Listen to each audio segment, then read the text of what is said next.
Artinya keputusan menteri ini sebetulnya udah mau menuju kepada apa yang dimaksud dengan new normal, keadaan baru gitu kan, untuk menormalkan kembali apa yang tidak normal. Nah di sini sudah jelas, yaitu tempat kerja dan industri, ya kan? Karena ini memang ini yang tidak dinormalkan kan pada saat penanganan COVID-19 yang tadi kita sudah bincangkan kan begitu kan. Nah makanya menurut saya itu kan pemerintah harus jelas ya kan buat suatu kebijakan new normal ya kan, dan fokus apa yang tidak dinormalkan sehingga dinormalkan kembali dengan kebijakan new normal. Itu kira-kira yang pemerintah harus lakukan. Begitu Bung Fadil.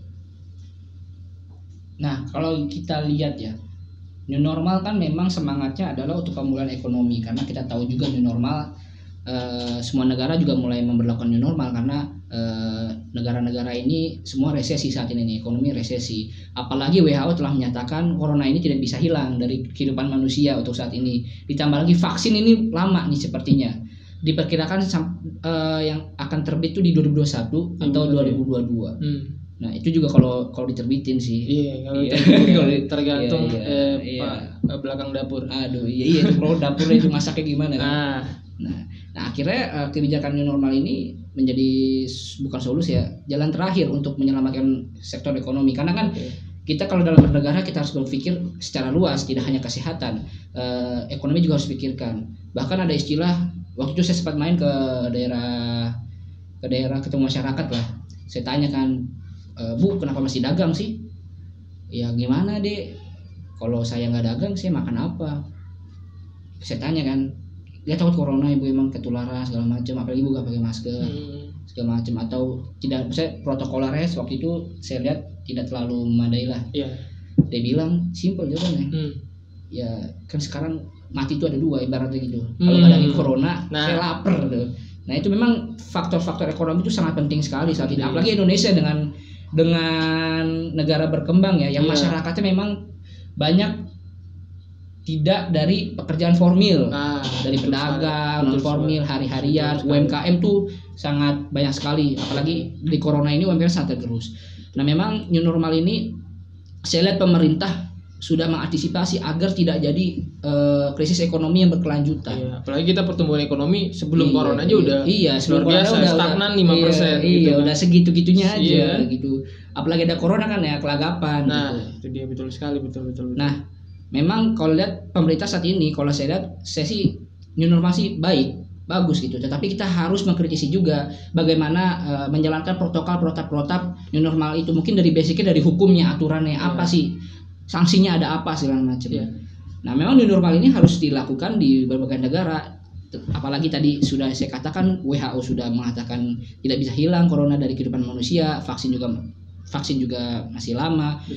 Jangan sampai nanti kehidupan ekonomi makin ambruk, karena kalau saya percaya kalau ekonomi ambruk makin kacau ini corona, bukan coronanya aja, semuanya makin kacau, semua multisektoral gitu. Betul sekali. Nah, apalagi ada krisis yang mengancam sih, mungkin ini yang dilihat pemerintah, yaitu krisis politik. Biasanya berawal dari krisis ekonomi. Kita lihat di sejarah Indonesia dari tahun 98, lalu dari tahun 1960-an di zaman detik-detik Orde Baru mau ke Orde Lama, dari Orde Lama ke Orde Baru itu kan awalnya dari ekonomi.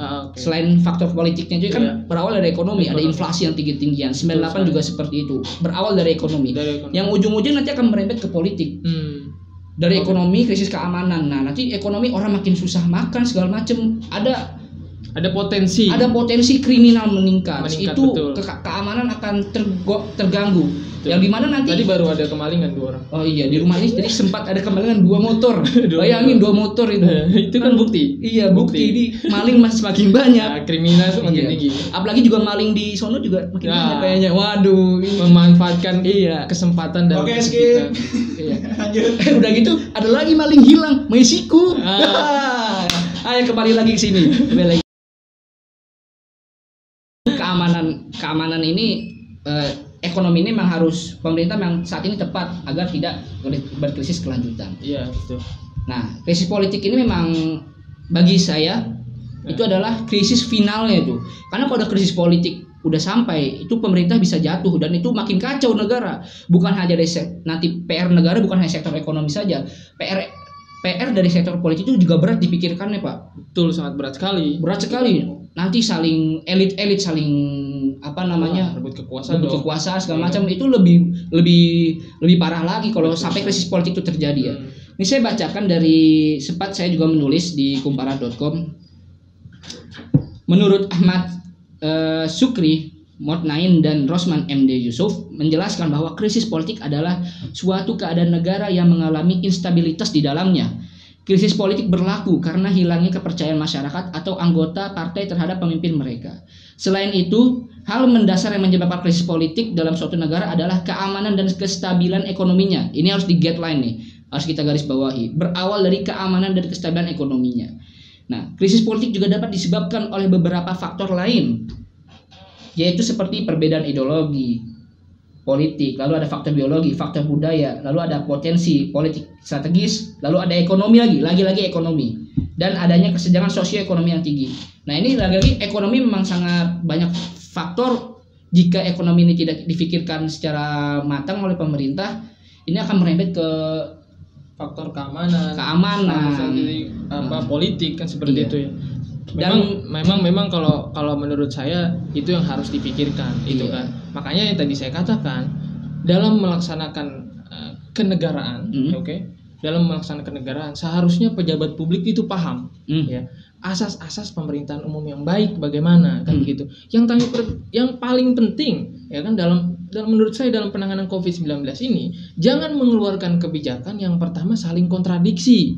Itu banyak kita lihat kebijakan kontradiksi, PSBB tapi rasa karantina, seperti itu kan. Masih aja ada yang mengatakan lockdown padahal kita nggak ada terminologi lockdown di dalam undang-undang karantina. Itu kan suatu bukti bahwa asas kepastian hukum ya kan itu tidak terlaksana. Itu dia Bung Fadil. Jadi rembetnya kemana-mana ya. Istilahnya kemana-mana Bung Fadil. Efeknya juga ada di pengimplementasian di lapangan juga berbeda-beda. Betul sekali. Makanya ini harus menjadi catatan dari pemerintah, ya kan. Harap asas kepastian hukum ini seharusnya menjadi apa ya, Bung Fadil? Kalau misalnya kita hidup nih, itu nasi itu harus kita makan. Nah, kenegaraan asas kepastian hukum harus dilaksanakan. Itu simpelnya, itu sederhananya seperti itu. Lalu kembali ke dalam kebijakan new normal, ya kan? Yang saya lihat, ya kan, di beberapa instansi atau banyak instansi yang mengeluarkan suatu kebijakan new normal sendiri-sendiri. Itu ya, efek dari itu ya? Efek, maksudnya begini. Sekarang pertanyaannya, di dalam membuat suatu kebijakan itu kan masuk ke dalam aturan hukum. Ada bagian namanya mempertimbangkan. Artinya ada landasan hukum untuk membuat suatu kebijakan ini. Nah, sekarang pertanyaannya, apa landasan hukumnya kalau mereka ya kan seluruh instansi itu membuat kebijakannya sendiri-sendiri? Apa emang ada yang diamanahkan oleh peraturan menteri? Tidak ada, begitu kan? Apa ada yang mengamanahkan seluruh instansi itu untuk membuat suatu peraturan terkait dengan new normal? Tidak ada, gitu kan? Itu menjadi cacat hukum, ya kan? Itu menjadi cacat hukum karena di dalam hukum itu, dalam hierarki perundangan ada namanya asas superior derogat legi inferior. Bahasa Belanda ya kayaknya. Bahasa ini Sumedang gitu. Artinya aturan hukum yang lebih atas itu, ya kan, mengesampingkan aturan hukum yang di bawah. Itu sebagai penegasan utama. Tapi ada penegasan lain, yaitu aturan hukum yang di atas, ya kan? Maksudnya aturan hukum yang di bawah itu adalah representasi dari aturan hukum di atas. Saya ulangin, aturan hukum yang di bawah adalah representasi dari aturan hukum yang di atas. Sekarang pertanyaannya, ya saya baca tadi ada kebijakan new normal terkait apa yang dikeluarkan oleh Kementerian ISDM. Nah, itu apa aturan hukum yang di atasnya? Iya. Dia apa aturan hukum yang di atasnya? Mau kasih undang-undang karantina, undang-undang karantina tidak ada yang membicarakan kebijakan new normal. Apalagi Perpu tidak ada. Makanya ini menjadi, saya katakan, asas kepastian hukum tidak terlaksana, dan ini membuat carut marut di kalangan masyarakat. Itu sih Bung Fadil. Nah, tadi kan saya menyinggung sedikit lah semangat new normal, lalu ada unsur ekonomi yang dipikirkan oleh pemerintah agar tidak merebet kemana-mana.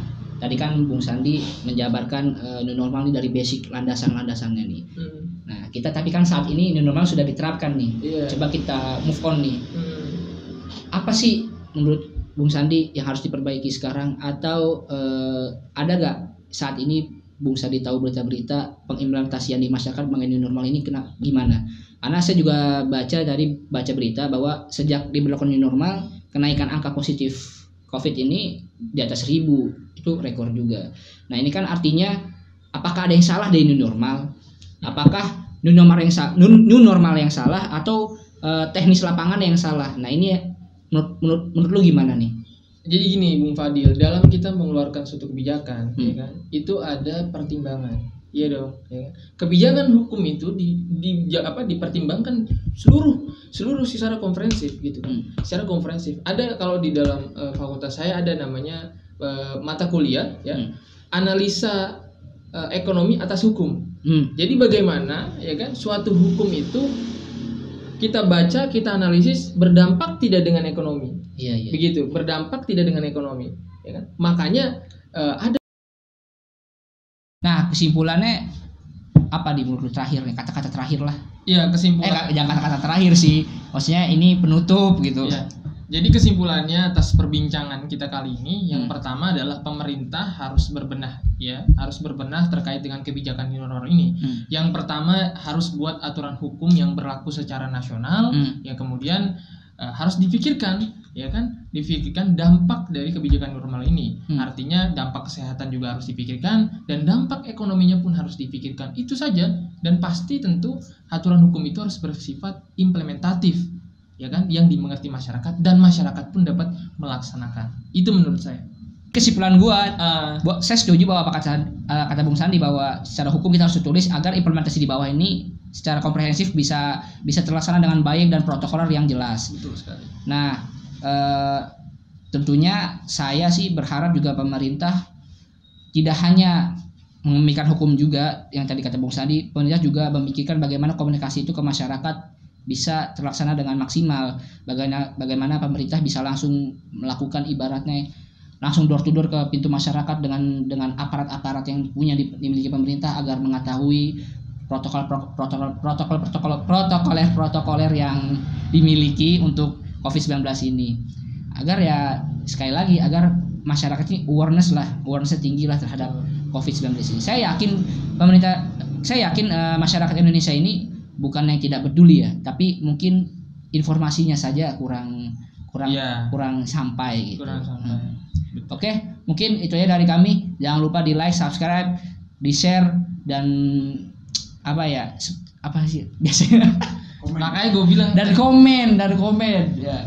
Oke, assalamualaikum warahmatullahi wabarakatuh.